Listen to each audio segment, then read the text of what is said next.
we published Napes, we knew we had something special. Roberto Mansilla brought an elegance and an intellect to card magic for parlor audiences that's rare to see. And now Roberto returns with Cerca. And in this book, Roberto tells us that it's the book he's always wanted to write. A book of stories, a book of feelings, and yes, a book of magic. He says that each routine is a piece of his heart. You'll learn practical, powerful magic like Up the Sleeve, which takes a classic card-to-pocket plot and transforms it into a charming opener about gambling and trust.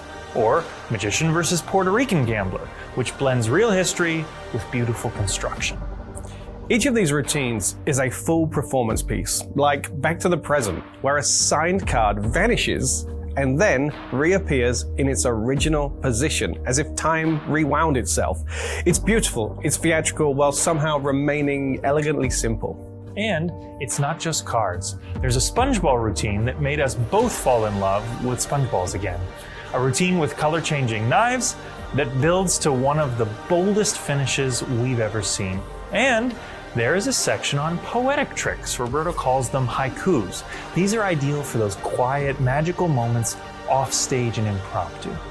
Cerca means close, and this book really brings you closer to Roberto, to his influences like Ascanio, Tamariz, Lavande, Gaby Pereiras, and to his philosophy, and to a kind of magic that values feeling as much as method. We're proud to bring you this beautiful translated and produced edition. You get all of Roberto's words, his beautiful illustrations, and a look into the inner workings of a magician who thinks deeply and performs beautifully. If Napes showed us how to think about parlor magic, Cerca shows us how to feel it. This is Cerca.